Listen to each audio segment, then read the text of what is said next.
Welcome to the Skeptic Zone, The podcast from Australia for science and reason.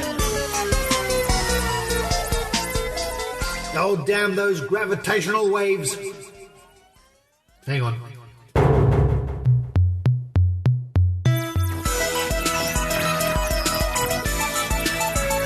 Welcome to the Skeptic Zone, the podcast from Australia for science and reason.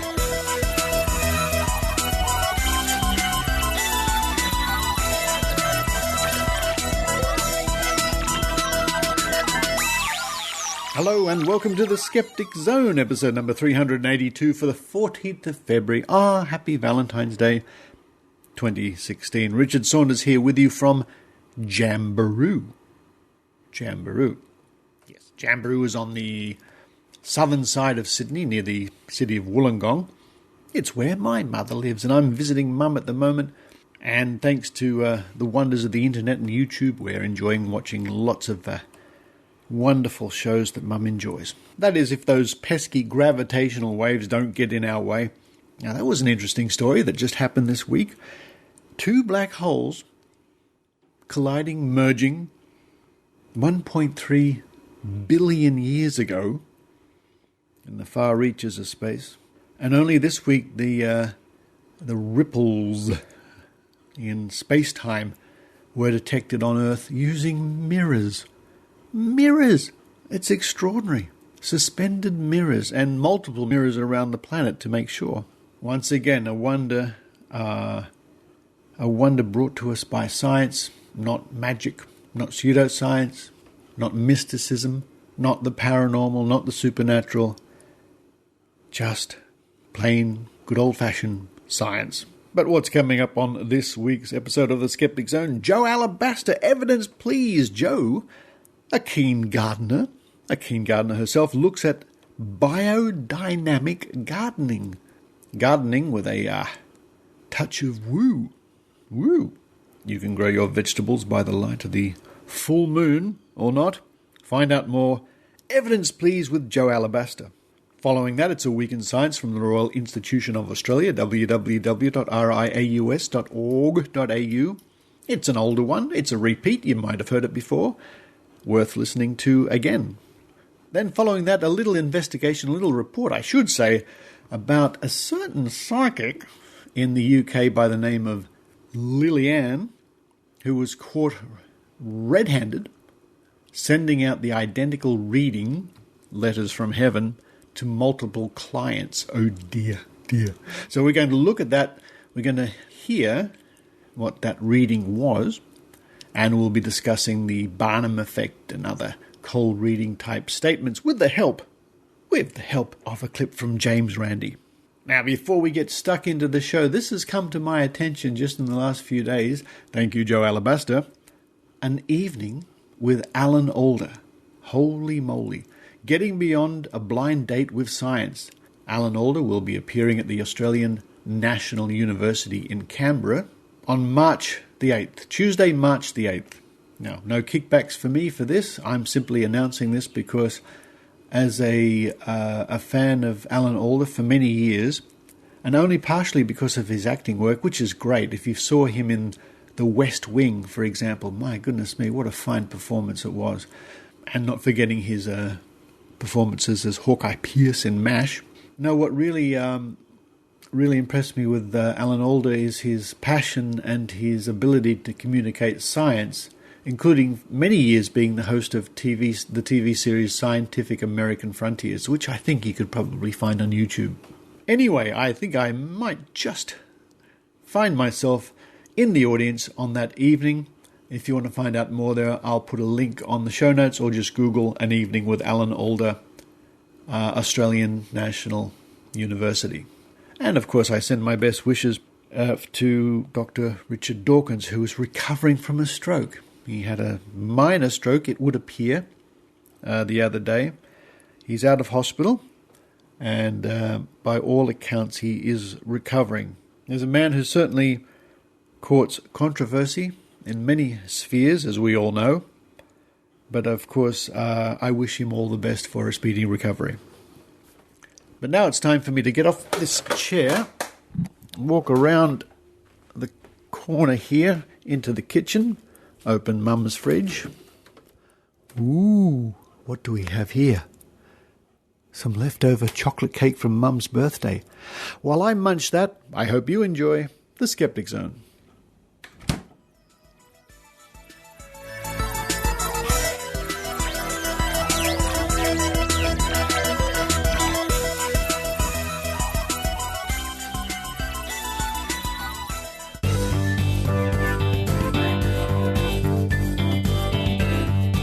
What we want is some more evidence, please.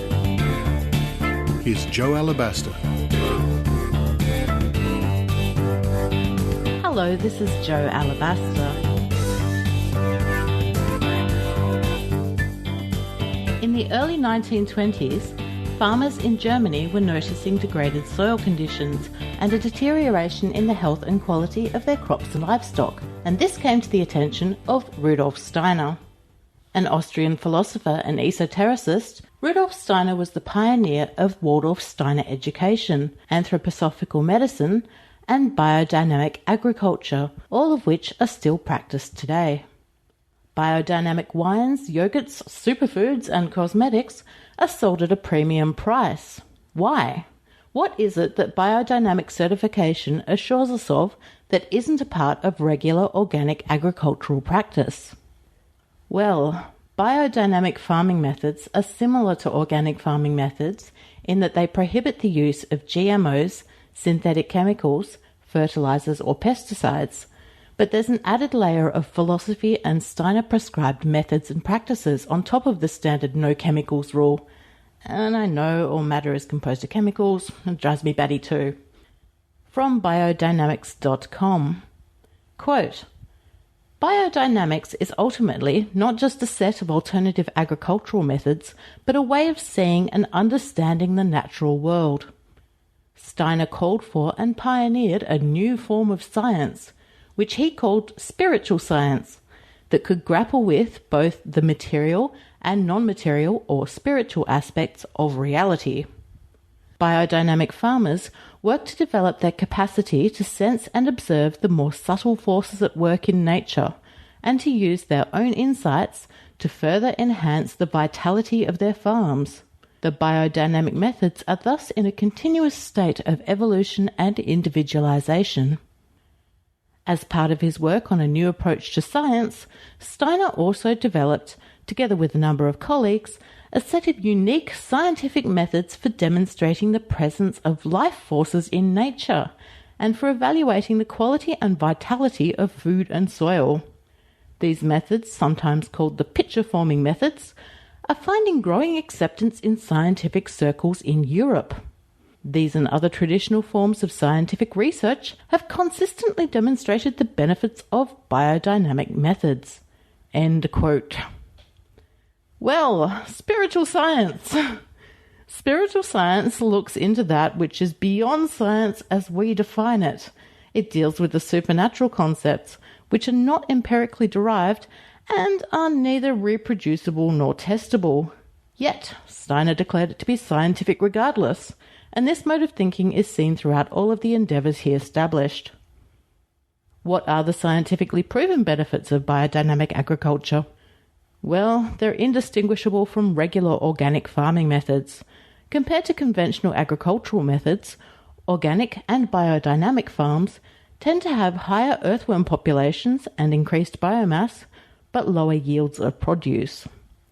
The extra work that biodynamic farmers put in to meet with Steiner's methods is quite astounding, though. An example of the sort of practices that Steiner prescribed for biodynamic farmers is the preparation and use of Biodynamic Preparation 500, BD 500, a crop spray used to inoculate soil. BD 500 must be prepared in very specific ways. In early autumn, a farmer is to take an empty horn from a cow which has had a calf and fill it with the fresh manure of a cow which has grazed on biodynamically worked pasture. The horn is then to be buried underground in a fertile area of a field or garden until spring, when it's dug up and the contents of the horn are removed and stored in a loose-lidded glass or earthenware jar in peat or soil away from any chemicals.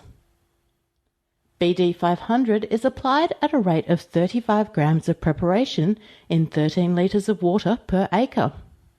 It is to be mixed in a vessel made of wood, clay, copper or stainless steel, and the vessel must not be overfilled. Water must be clean from a dam or tank. If using city water, leave overnight to allow chemicals in the water to evaporate. Proper stirring technique is important. Begin by stirring in one direction until a vortex appears, then reverse the direction until you create another one. Continue stirring and changing direction for 1 hour. Stirring small amounts of preparation in large amounts of water is referred to as dynamizing and is said to transfer forces and energy from the preparation into the water. BD 500 needs to reach the ground in the form of droplets. To apply to large areas of land, use a backpack sprayer. Smaller areas can be treated by dipping a hand brush made of horsehair or another natural material into a bucket of preparation and flicking it over the soil. What's the point of it all? It's said that the sphere of activity of the horn manure preparation is the soil life and root zone of the plant, that it improves soil humus, that it affects the dynamics of plant growth from germination to harvest. It's best applied at the beginning of the growing season on a cloudy afternoon where soil is moist and on fields that are uncultivated or freshly turned. There are several other preparations. A similar cow horn one using powdered quartz, several for improving compost involving various herbs and animal organs. BD 502 is made from dried yarrow flowers, placed in a stag's bladder in spring, then hung from a tree until autumn, buried in an earthenware container until the next spring. Then 1/10 of a teaspoon is to be placed in the middle of a cubic metre of compost, where it, quote, brings light forces into the soil via its connection with sulphur, helping spirit to penetrate matter and enables it to attract trace elements. Important for reproduction and growth, Venus forces are said to manifest in yarrow. End quote. From a biodynamics guide, quote, it's ideal to follow the application times from the biodynamic calendar to optimize cosmic influence. End quote. Yes, biodynamics incorporates an astrological calendar. Using the phases of the moon to organize when to plant, fertilize and harvest kind of makes sense when you're living in a society which is lacking calendars. And I suppose it still serves as a sensible enough way to track the passing of time and seasons, but the magical thinking of astrology that's incorporated into these calendars strikes me as quite unnecessary. During the 90s and early 2000s, if there wasn't a poster of an independent cinema's yearly program stuck behind the toilet door of a share house I lived in or visited, there was almost certainly a moon planting poster in its place. It's a fairly pervasive belief, by no means limited to hardcore alternative gardeners, with its pseudoscientific claims that the gravity wrought by the moon has a notable effect on the water within plants and soil. Biodynamics makes the further assertion that the constellations impact growth and fertility. From biodynamic.org.uk, quote, since ancient times the 12 zodiac constellations have been associated with each of the 4 elements. 3 constellations are connected to each element, and each element is related to a part of the plant: earth, root, water, leaf, air, flower, fire, fruit. For good carrots and earth, root days should be chosen. For lettuce, a water, leaf day. Beans and apples, a fire, fruit day, etc. End quote. It all seems incredibly prescriptive to me. There's no room for trialling different and potentially more efficient or economical methods. Everything is done by the now 90-year-old Steiner book. Some of the principles found within biodynamics are ones that I too value: the responsible stewardship of land, recognition of ecosystems and microclimates, minimizing waste. But we can be ethical, ecologically aware and appreciative agriculturalists, or in my case, home gardeners, without the need for dated prescriptive methods or magical thinking.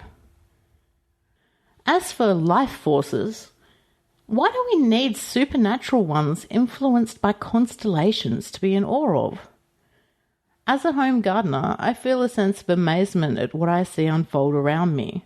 Seeds which contain dormant life being awakened by the right conditions, microcosms of animals, plants and fungi, the shapes, textures and colours of leaves, fruit, flowers and bark, learning how to adjust the properties of soil to help a plant thrive, witnessing photosynthesis and nutrient uptake, and genetic manipulation by selective breeding of plants. I'm fascinated by it all. So when somebody tells me that their method of alternative gardening or agriculture is more holistic or considered because they're adopting supernatural beliefs into their practice, I really want to ask them, isn't what's actually there, what's observable, amazing enough? There's a quote from Douglas Adams of which I'm particularly fond, and in the context of this report it can be taken quite literally. Quote, "Isn't it enough to see that a garden is beautiful without having to believe that there are fairies at the bottom of it too?" End quote. For more evidence, please keep listening to the Skeptic Zone. And as I tell you every week, you can find Evidence Please at evidenceplease.net, on Facebook, and I'm on Twitter at Jo Alabaster.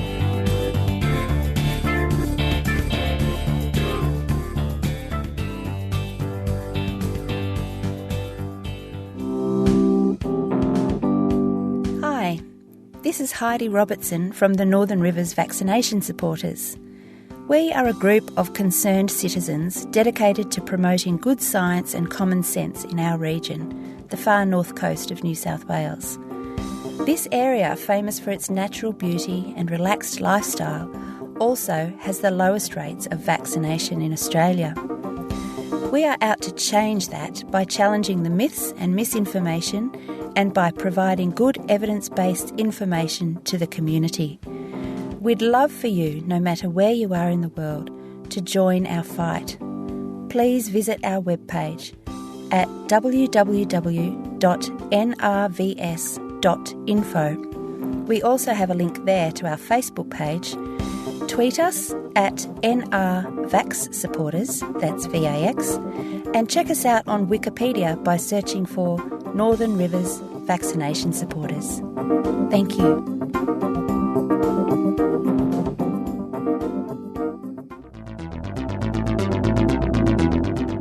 Welcome to A Week in Science from RiAus. This week, regrowing nerves, genes for migraines, and monkeying around with social networks.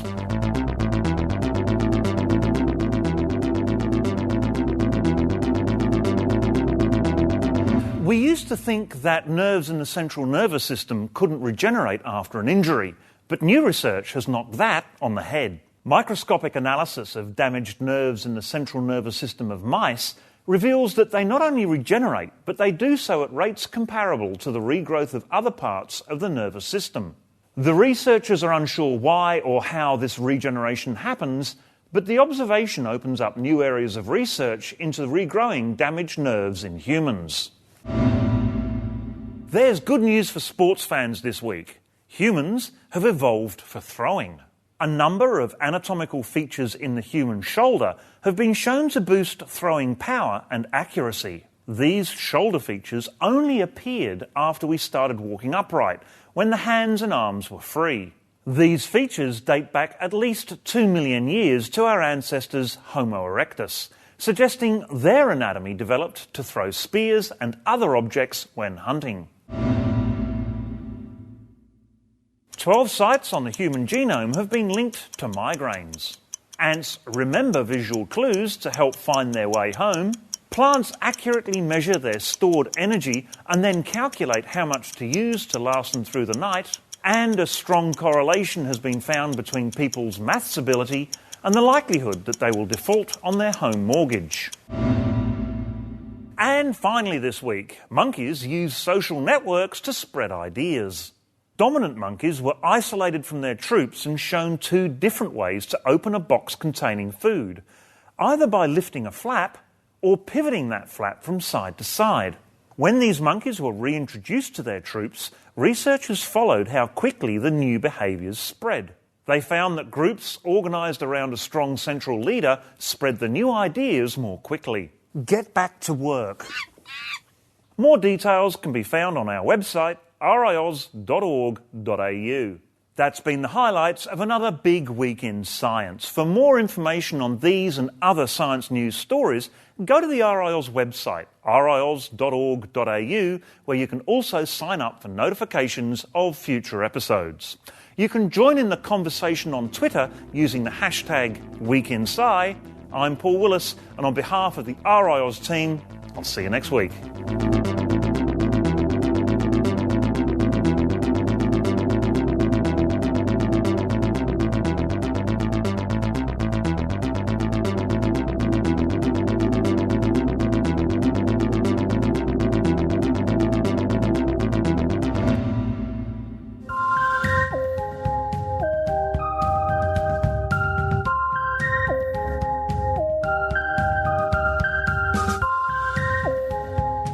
Letters from Heaven.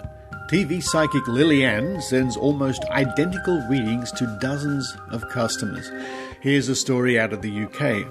As reported in the Daily Record.co.uk and in other media outlets, a well-known psychic has sent identical letters from heaven to dozens of bereaved customers who paid her to connect with their lost loved ones. Costing around £38, these letters are claimed to be from your dear departed residing in heaven. Television psychic Paula Bairstow, better known as Lillyanne, apparently sent out many letters to people paying money, but all these letters were the same.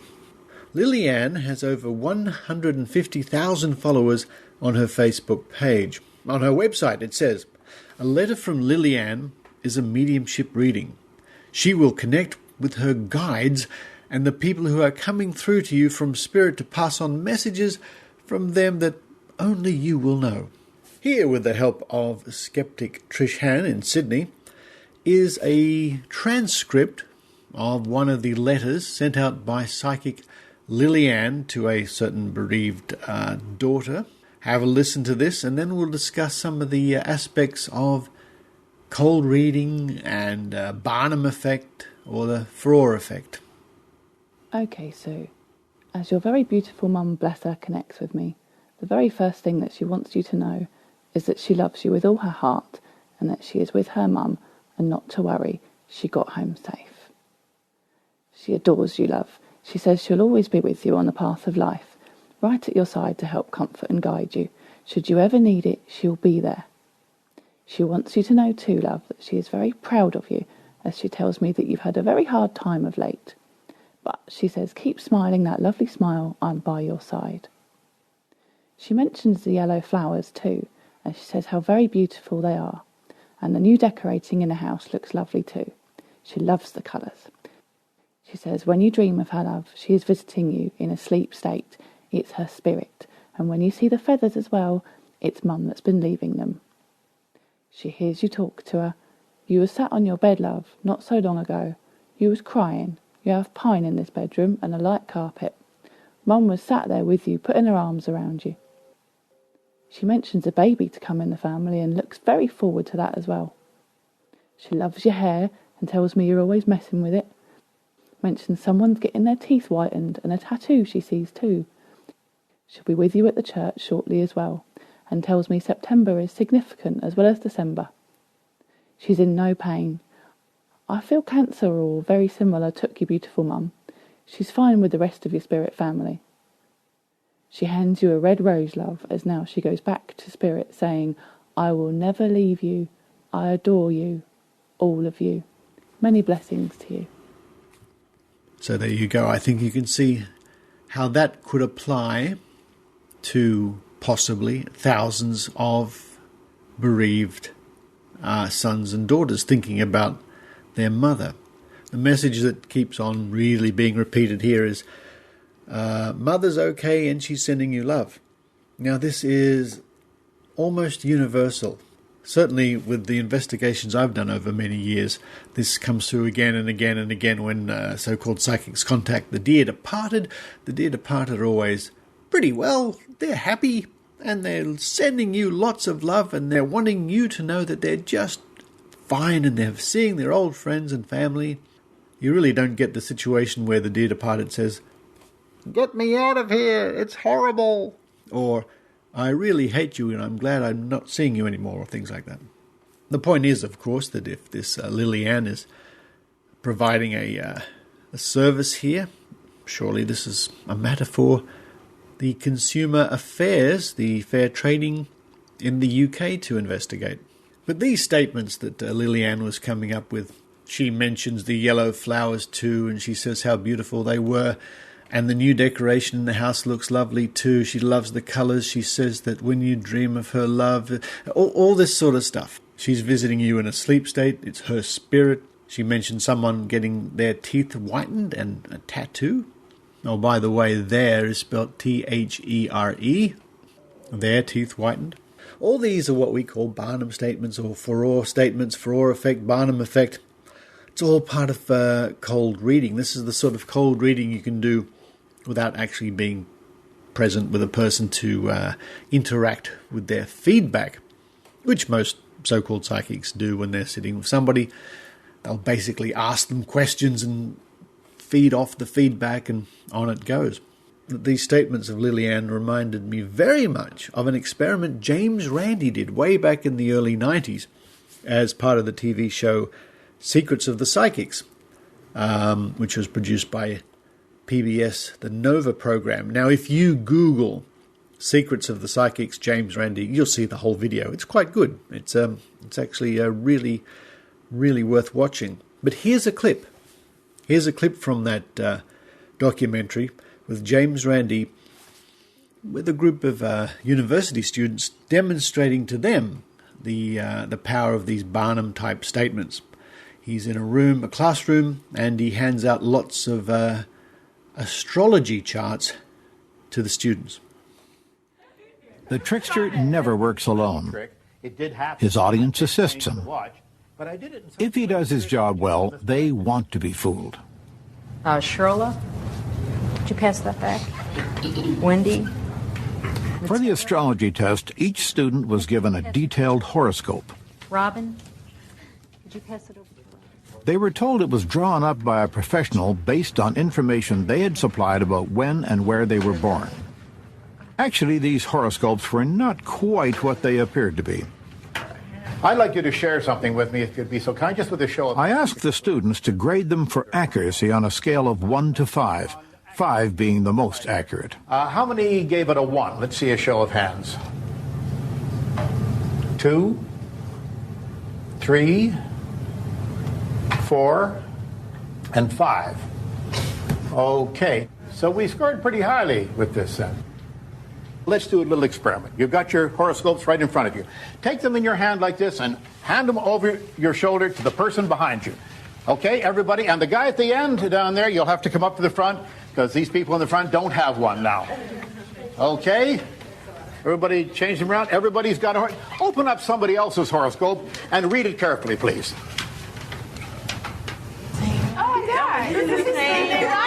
God. What a surprise. They had all received the same horoscope. The personality descriptions were generally true of everyone, like, recently you have had to recover from a disappointment. Some of them seemed specific because they were so personal. Your sexual adjustment has presented some problems for you. And there were others that anyone might hope would be true. You have a great deal of unused capacity. People like to believe certain things are true. And they like to fall for very specific, absolutely enormously accurate horoscopes, right? Right. Of course they are. Did you have a question? Yes, I have a question. So why do people persist in ascribing to these systems? That's the big question, of course. And psychologically, that is the most interesting question. I think that people are trying to get some control over their lives. By knowing more about themselves, of course, they get control over their lives. But that's what we're doing, all of us, each and every day of our lives. Whether it's financial, whether it's emotional, whether it's a love interest, whether it's health, we're trying to get control of our lives. We're looking for power. And astrology offers you apparently a very old and a very easy formula whereby you can do that sort of thing. So all the papers Randi was passing out to the students were all the same. Many years ago, I wrote to Randi and asked him if I could use that series of statements myself in the Mr. Investigator show, the show I do with Maynard and Dr. Rachie and my friend Ian Bryce from time to time. And for many years now, we've been using those very statements in our live show. Here is the full transcript of what Randi sent me, slightly modified for use in the high schools and the primary schools. It works very well. We normally get scores in the 80s to 90%.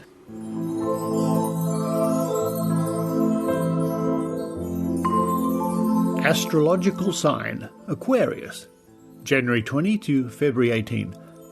Please do not discuss with other students any of the contents of this private, personal analysis. The following is an analysis based on your star sign. All of the information has been and will be kept strictly confidential. Your personal analysis.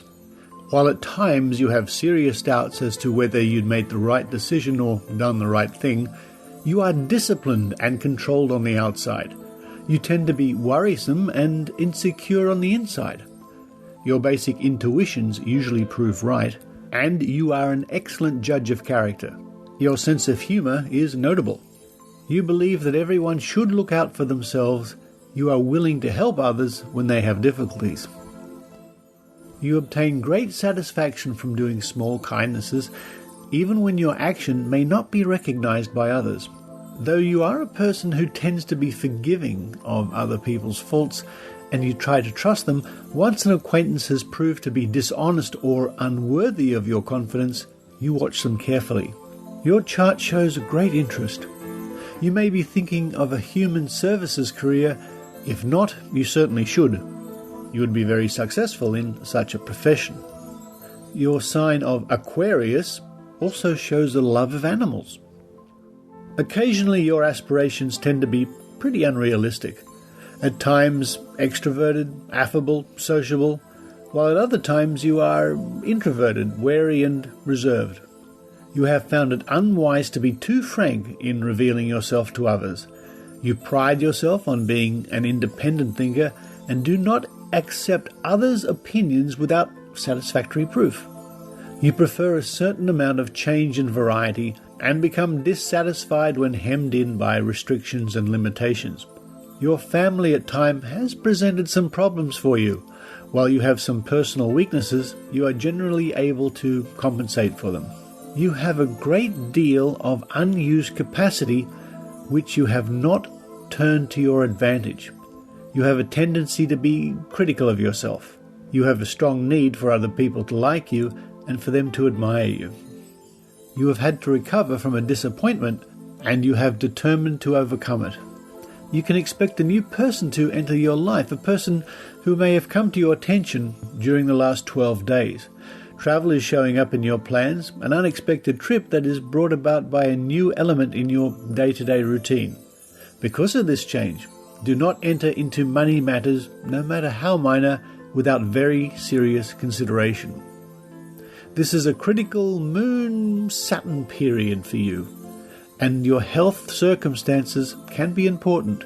Be determined to weather this situation and depend on your good common sense.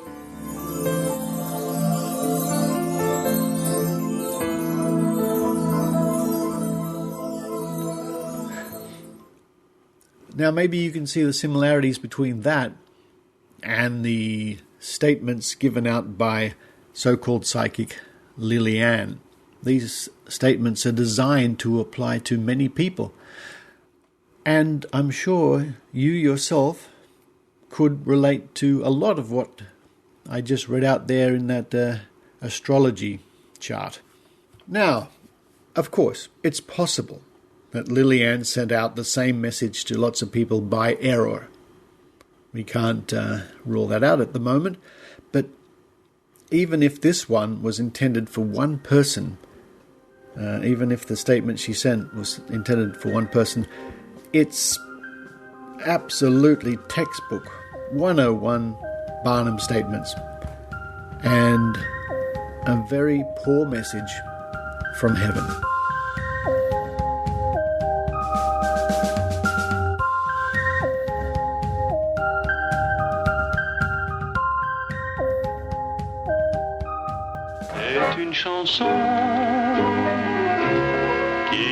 Podcast Science is an award-winning weekly science show in French hosted by a bunch of crazy enthusiasts.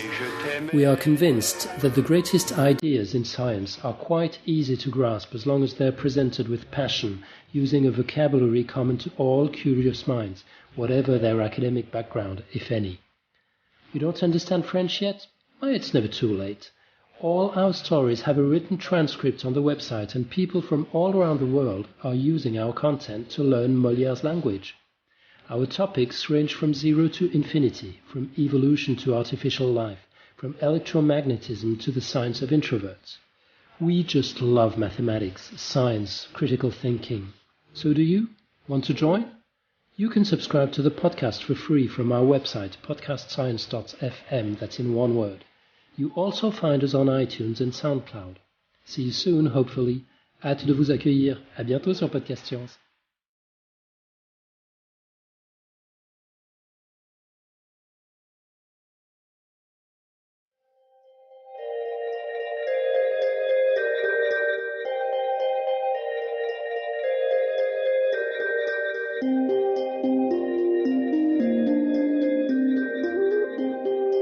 Now here's a special announcement for people in the Reading area of the UK. This Monday, the 15th of February, see Michael Marshall live in the flesh, giving a talk, Lifting the Lid, Ongoing Adventures in the World of Pseudoscience. The event is hosted by the Reading Skeptics. Now this kicks off at 7:30 at the RYND restaurant at 11 Castle Street in Reading. Now the blurb says, it's easy to think of pseudoscience existing in a glass case at the museum, something to be examined and critiqued from a safe distance, but not something to touch and play with.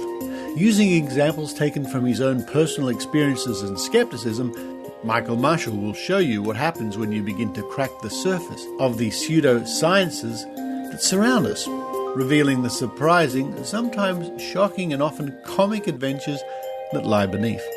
Michael Marshall is the project director of the Good Thinking Society and the vice president of the Merseyside Skeptic Society.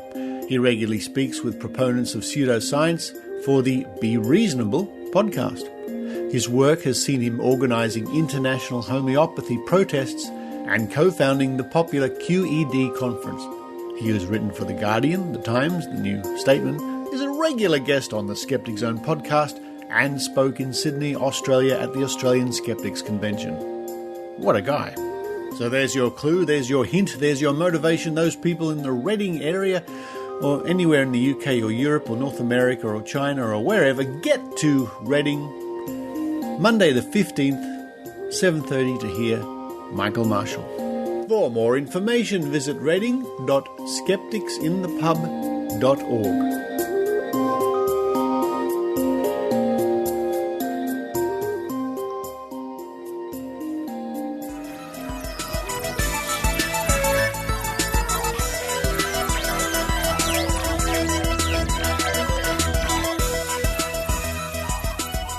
Thank you for listening to the Skeptic Zone.